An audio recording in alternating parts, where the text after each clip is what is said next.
ख़वातीन व हज़रात अस्सलाम वालेकुम। उर्दू का वो मशहूर शेर है कि तंग दस्ती अगर ना हो सालिक, तंदुरुस्ती हज़ार नेमत है। वाक़ई तंदुरुस्ती जो है वो बहुत बड़ी नेमत है, बल्कि सबसे बड़ी नेमत है।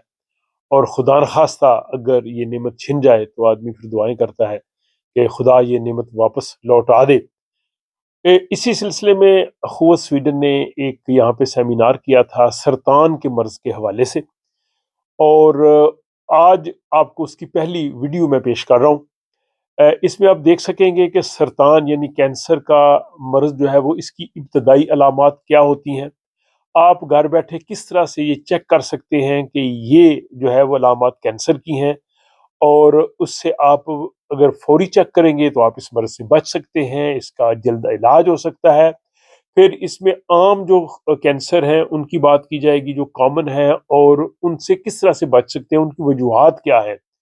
इस हवाले से तमाम तर ये जो तफसीलात हैं, यहाँ स्टॉकहोम में हमारे बहुत अच्छे दोस्त डॉक्टर हसन नासर जो कि काफ़ी तजर्बाकार फैमिली फिजिशियन है, उन्होंने इस पे बहुत आसान अल्फाज में और बहुत ही जामिया किस्म की गुफ्तगू की है, और पीछे स्लाइड्स भी नज़र आ रही हैं। तो मैं आपसे दरख्वास्त करूँगा कि ना सिर्फ इसे आप खुद देखें, बल्कि इसे आगे भी शेयर करें ताकि बहुत से लोग इससे फ़ायदा उठा सकें। ये वो मालूमात हैं जो आम लोग नहीं जानते, या वो अपनी लैंग्वेज की वजह से भी अपने डॉक्टर से मालूमात नहीं ले सकते। तो ये बहुत ही जो है वो अहम वीडियो है। इसके बाद 2 मज़ीद वीडियोज़ आपकी खिदमत में पेश की जाएँगी जो उसी अख़ुवत के हेल्थ सेमिनार में थी। उसमें डॉक्टर मोहम्मद काशिफ़ जो कि कैरोलिंस्का इंस्टीट्यूट में रिसर्चर है कैंसर के, उन्होंने भी बड़ी तफ़सील से तहकीक के हवाले से कैंसर के से बात की है। और डॉक्टर नादिया करीम जो कि कैरोलिंस्का हॉस्पिटल सोलना में वो ऑन्कोलॉजिस्ट हैं, यानी कैंसर की स्पेशलिस्ट हैं। तो उन्होंने भी बड़ी ज़बरदस्त बात की है। तो वो 2 वीडियोज़ आप बाद में देखेंगे। आज आप पहले डॉक्टर हसन नासर साहब की ये वीडियो देखिए, और इसके बाद अपनी राय भी आप कमेंट बॉक्स में लिख सकते हैं, और जैसे मैंने गुज़ारिश की है कि इससे दोस्त अब आपके साथ शेयर करें। आज जो है ये जो मेरी रिस्पॉन्सिबिलिटी है वो इस पर बात करना था कि कैंसर जो है उसके जो शुरू के साइंस वगैरह पे कि क्या होता है, कैसे पता चल सकता है कि मुझे कहीं कैंसर तो नहीं है, उसको प्रिवेंट कैसे कर सकते हैं हम, फिर कुछ स्क्रीनिंग जो रूटीन में होती है या हम खुद भी चूज कर सकते हैं। ये मैंने कुछ रिबन्स दिखाए हैं लोगों को आइडिया के लिए कि मुख्तलिफ कैंसर जो होते हैं उनके लिए आप लोगों को ये पिंक रिबन का तो पता होगा, तो उसके अलावा कुछ दूसरे हैं मुख्तलिफ किस्म के कॉमन कैंसर्स के लिए जो आइडेंटिफिकेशन के लिए यूज होते हैं। रेड फ्लैग्स हम अपनी मेडिकल टर्म में या मेरे ख्याल में बाकी जगहों पे भी ऐसी चीज़ों के लिए कहते हैं जैसे जो किसी सीरियस चीज़ के लिए वार्निंग साइंस होते हैं उनको रेड फ्लैग्स कहते हैं। इसी तरह मेडिकल में कैंसर के लिए रेड फ्लैग्स जो हैं जो कॉमन मर्दों के लिए होते हैं, जैसे अगर आपको पेशाब में एकदम से खून आना शुरू हो जाए या आपका सुर्ख पेशाब हो जाए, कि कौन से रेड फ्लैग्स हैं जब आपको इमीडिएट एक्शन की ज़रूरत होती है। जैसे पेशाब में आपके खून आना शुरू हो जाए, या आपके ऑफोरिंग में या स्टूल में ब्लड आना शुरू हो जाए एकदम से, या आपकी बावल हैबिट्स का कि आप सारी उम्र तो आपकी एक रूटीन रही है कि जी आप दिन में 1 या 2 दफ़ा टॉयलेट में जाते थे, लेकिन एकदम से ऐसे हुआ है कि आप कभी कॉन्स्टिपेशन शुरू हो जाती है, कभी लूज मोशन शुरू हो जाते हैं। और इसमें एक वार्निंग साइन जो बड़ा मैंने देखा है कि लोगों को सारी उम्र ठीक रहते लेकिन अब रात को उनको टॉयलेट में जाना पड़ता है उठ के, ये एक वार्निंग साइन होता है। आगे मैं बताऊंगा कि ये वार्निंग साइंस कौन कौन से कैंसर्स या के लिए होते हैं। आपको एकदम से पेट में तकलीफ शुरू हो जाए, ये मैंने डिफरेंट तरीके से किए हैं जो मर्दों में या कॉमनली हैं। आपका वेट लॉस हो गया, एक तो आप फ्री विल करते हैं कि अपनी चॉइस से अपना वेट लूज कर रहे होते हैं, लेकिन अगर आपका एकदम से वेट लूज हो गया और आपको समझ नहीं कि ये क्यों हुआ है, ये भी एक साइन है। बैक में पेन शुरू हो गया एकदम से जो पहले नहीं थी, कहीं कोई स्किन पे कोई ऐसा रैश बन गया है जो पहले नहीं था, या अगर कोई रैश पहले से था या कोई दाग था तो वो एकदम से अपनी शक्ल बदल गया, वो साइज में बड़ा होना शुरू हो गया है, या ब्लीड करना शुरू हो गया है, या वो रंग बदल गया है, इस तरह से है, तो वो भी एक साइन हो सकता है कि शायद ये कोई कैंसर तो नहीं है। एकदम से आपको इचिंग शुरू हो गई है बॉडी में, आपको खारिश शुरू हो गई है जो पहले नहीं थी, तो ये भी एक साइन हो सकता है किसी कैंसर का। कहीं कोई ऐसी गिल्टी बन गई है जो पहले नहीं थी, या पहले थी तो एकदम से बड़ी हो गई है और ना वो दर्द कर रही है ना वो कोई तकलीफ दे रही है, लेकिन साइज भी बढ़ती जा रही है। फिटीग, आप बहुत थकना शुरू हो गए हैं। तो ये कुछ वार्निंग साइंस हैं जो सब में कॉमनली हो सकते हैं, मर्दों में भी औरतों में भी। कुछ साइंस हैं, कुछ वार्निंग साइंस है, रेड फ्लैग्स है जो औरतों में हो सकते हैं। जैसे सबसे जो कॉमन कैंसर है ब्रेस्ट कैंसर, औरतों के लिए, उसमें कोई गिल्टी है, एकदम से उनको फील हुआ है कि ये कोई गिल्टी बन गई है उनके, या ब्रेस्ट में स्किन की कोई चेंजेस शुरू हो गए हैं, उसकी एकदम से कोई ऐसा निशान बन गया है जो एकदम से खारिश करना शुरू हो गया है, या निप्पल से डिस्चार्ज शुरू हो गया है, स्पेशली खून या खून की तरह का कोई डिस्चार्ज शुरू हो गया है। ये वार्निंग साइंस हैं कि ये ब्रेस्ट कैंसर हो सकता है। या फिर कोई डिंपल बन गया, एकदम ब्रेस्ट में एक गड़ा सा बन गया, ये कुछ वार्निंग साइंस हो सकते हैं। कुछ वार्निंग साइंस हैं जो ओवरी के कैंसर या जो यूट्रस के मुंह के कैंसर होते हैं, वो भी बड़े कॉमन है। जैसे औरतों में कि उनका पेट फूलता है, उनको लगता है कि बड़ी गैस है, लेकिन ये कैंसर भी हो सकता है। या कोई ऐसे लगता है कि पेट में कोई कोई गिल्टी है जो बड़ी हो गई है, ये कैंसर हो सकता है। इसी तरह बाकी जिस तरह कॉमन बाकी साइंस हैं, जैसे फटीग होनी शुरू हो गई, थकना शुरू हो गया, रात को ठंडे पसीने आ रहे हैं, इस तरह के साइंस भी औरतों में हो सकते हैं। कुछ वार्निंग साइंस बच्चों में होते हैं, वो थोड़े डिफरेंट है। बच्चे की एक आंख एकदम से उसमें स्क्विंट आ गया, उसमें सफेद निशान आ गया, बच्चे की किसी एक लेग में या उसमें एकदम से शदीद दर्द शुरू हो गया है, बच्चे को 2 हफ्ते से ज्यादा फीवर है, बच्चा बहुत पेल हो गया है, ऐसी सूरत में आपको डायरेक्ट उसको हेडेक, कई दफा ये भी एक साइन हो सकता है कि कहीं ब्रेन में कोई ट्यूमर तो नहीं बच्चे के हो गया, एकदम से उसको शदीद दर्द शुरू हो गया जिसके साथ उल्टियां हैं। तो ये साइंस है, तो तब आपको जरूर डॉक्टर के पास जाना है।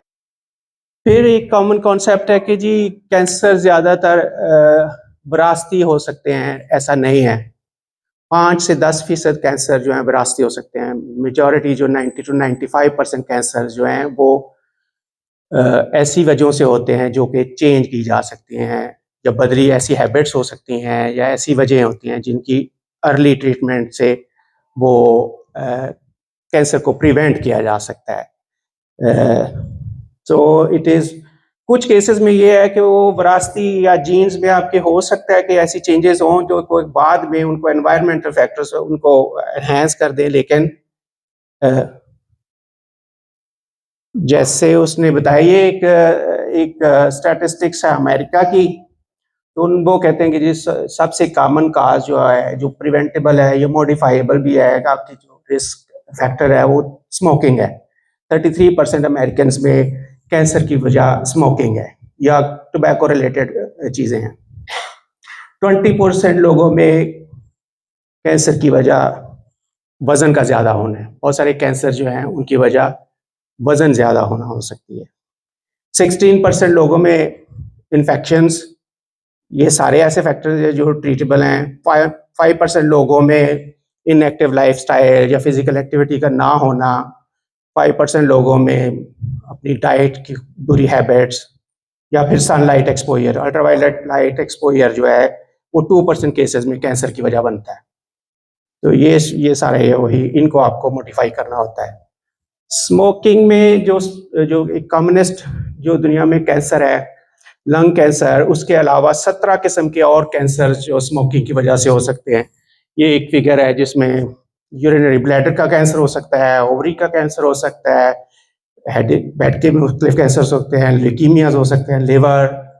और वो कहते हैं कि अगर आपने स्मोकिंग छोड़ दी तो 2 हफ्ते बाद आपके रिस्क कम होना शुरू हो जाते हैं, और स्मोकिंग छोड़ने के 10 साल में 50% से ज़्यादा आपके चांसेस होते हैं कि आपको उनके वजह से जो कैंसर हो सकते हैं वो ना हो। तो इसलिए ये सबसे पहला और इम्पॉर्टेंट फैक्टर है। फिर ये है कि आपका वेट, आपको हमेशा अपना वेट जो है ना ठीक रखना चाहिए। वेट भी हम पहले भी कई दफ़ा कर चुके हैं कि डायबिटीज़, हार्ट सब में वेट जो है एक बुनियादी वजह है। तो 15 किस्म के मुख्तलिफ कैंसर्स हैं जो ओवरवेट लोगों में हो सकते हैं।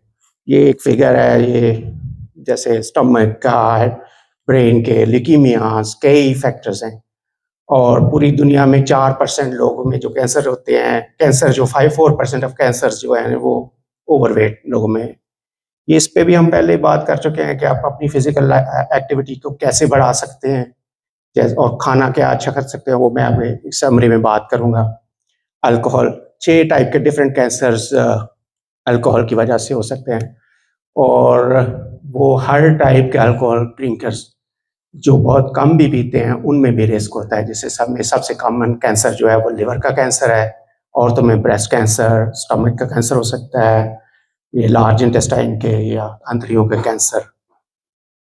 फिर तीनों टाइप के जो मेजर स्किन कैंसर्स हैं जिनको हम बेसल सेल कार्सिनोमा या स्क्वेमस सेल कार्सिनोमा, सबसे जो मैलिग्नेंट है, जो खतरनाक है, मैलिग्नेंट मेलानोमा, वो ये जो अल्ट्रावायलेट लाइट है उसके एक्सपोजर से, यानी सनलाइट एक्सपोजर से। ये कुछ उन्होंने मेजर्स दी हुई हैं कि जब भी आप बाहर जाएं तो आप अपने आप को कैसे प्रोटेक्ट करें। तो ये तकरीबन ये सब लोगों को आइडिया होता है, मैं बस फिगर लगा दिए।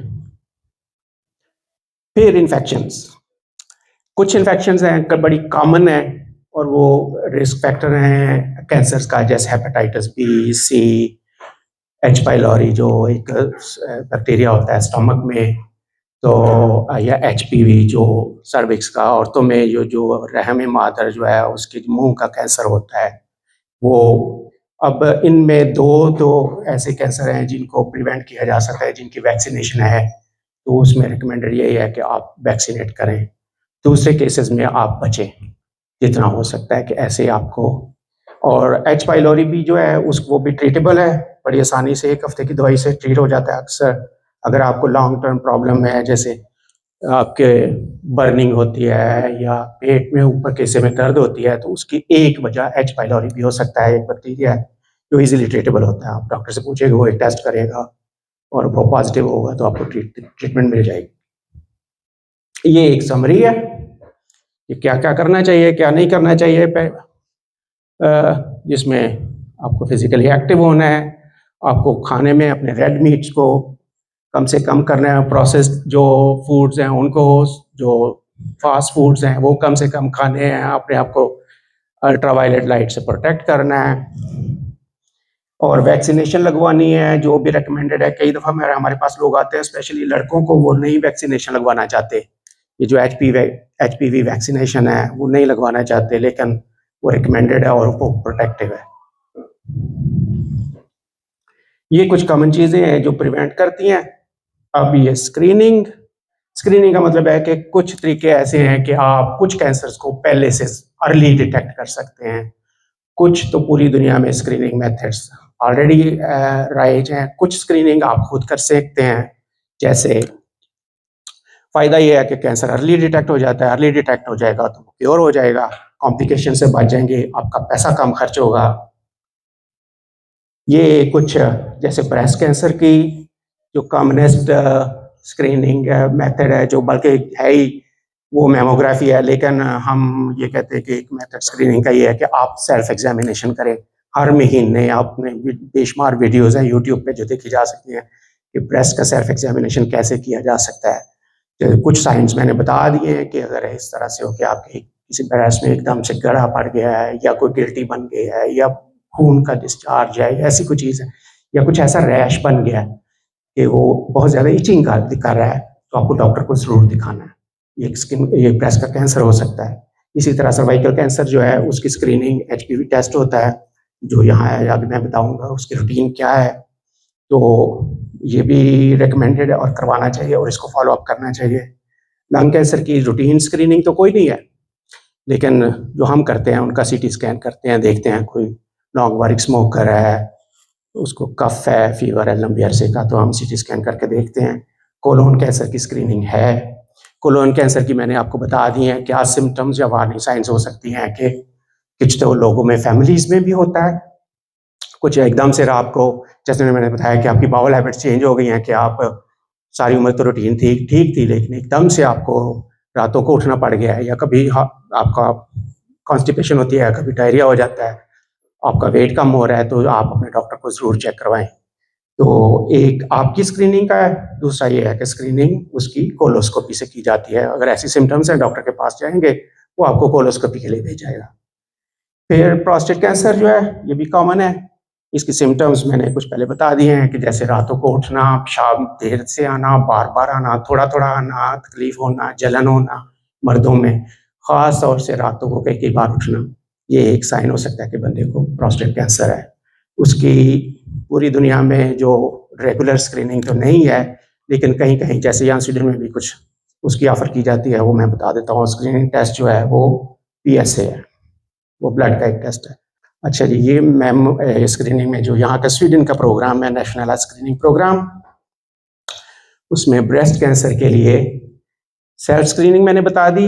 मेमोग्राफी जो ऑफर की जाती है वो 40 से 74 साल की औरतों में तकरीबन मुख्तलिफ रीजन 1.5 साल से 2 साल के हर इस तरह से वो ऑफर करते हैं, जो OVF फ्री है, जो फ्री है कि आपको उसके लिए पैसे नहीं देना पड़ते, तो वो आप रेगुलर स्क्रीनिंग करते हैं। साइन मैंने बता दिया कि अगर ऐसे कुछ आपको लगे तो आप अपने वोट सेंटर में जाएं, अपने डॉक्टर से बात करें, वो आपको मेमोग्राफी के लिए भेजेगा, या फिर 40 से ऊपर के औरतों को हर 2 साल बाद तकरीबन मुख्तलिफ रीजन बुलाते हैं मेमोग्राफी के लिए। 74 साल के बाद क्यों नहीं करते? इसकी कोई साइंटिफिक एविडेंस नहीं है कि ये करना चाहिए कि नहीं करना चाहिए, इसलिए। फिर ये रहमे मादर के मुंह का कैंसर है, जिसको सर्वाइकल कैंसर कहते हैं, ये भी बड़ा कॉमन है। स्वीडन में उसका पैप स्मीयर या हर 23 से लेके 49 साल की औरतों को हर 5 साल बाद वो टेस्ट किया जाता है। आपको घर में किट आती है, आप सैंपल भेजते हैं, फिर आपको रिजल्ट आ जाता है। लेकिन 50 से 64 साल की औरतों को हर 7 साल बाद टेस्ट किया जाता है। ये उसको रूल आउट करने के लिए कि कोई ऐसे आपके सर्विक्स में सेल चेंजेस तो नहीं आ रही कि वो कल को कैंसर बन सकता है। वैक्सीनेशन मैंने बता दिया है कि इसकी वैक्सीनेशन यहाँ की जाती है, वो ऑफर करते हैं, तो ज़रूर करवानी चाहिए, वो प्रोटेक्टिव है। ये इंटेस्टाइन का, बड़ी आंत का कैंसर जो है, ये भी कॉमन है। इसकी जो मैंने बता दी है कि साइंस, वार्निंग साइंस क्या हो सकते हैं। तो यहाँ 60 साल की उम्र के बाद आपको वो किट भेजते हैं जो भेजनी चाहिए। उसमें बड़ा आसान होता है, सारा कुछ तरीका लिखा होता है। वो टेस्ट करते हैं आपके स्टूल का, उसमें ब्लड है कोई, तो फिर आपको फर्दर टेस्ट के लिए वो रिकमेंड करते हैं। ये 60 से 74 साल के लोगों के लिए रिकमेंडेड तो हर 2 साल बाद है, लेकिन एटलीस्ट एक दफ़ा वो आपको 60 साल की उम्र के बाद ज़रूर वो भेजते हैं, और उसका जवाब भेजना चाहिए। ये अर्ली डिटेक्ट कर सकता है इंटेस्टाइन के कैंसर को।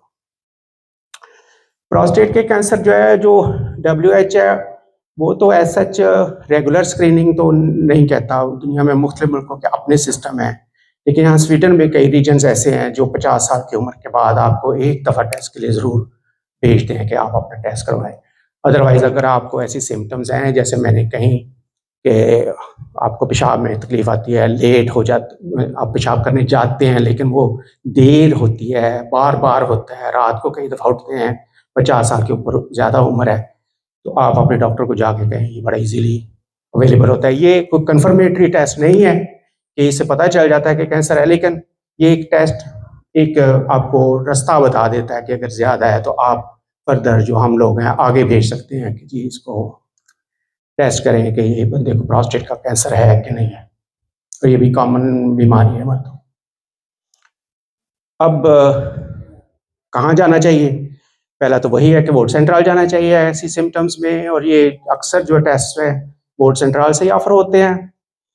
ये कैंसर लीनियन है, कैंसर फाउंडेशन है यहाँ, ये उनका टेलीफोन नंबर है, उनकी मेल एड्रेस है। आपको कैंसर का डर हो, शक हो, और आप डॉक्टर से भी बात नहीं करना चाहते, किसी से बात भी नहीं करना चाहते, आप लोग इनसे बात कर सकते हैं। अगर किसी को फैमिली में कैंसर है और एडवाइस लेना चाहते हैं, किसी टाइप की डिस्कस करना चाहते हैं, आप इनसे बात कांटेक्ट कर सकते हैं, ये गाइडेंस देते हैं। Thank you very much.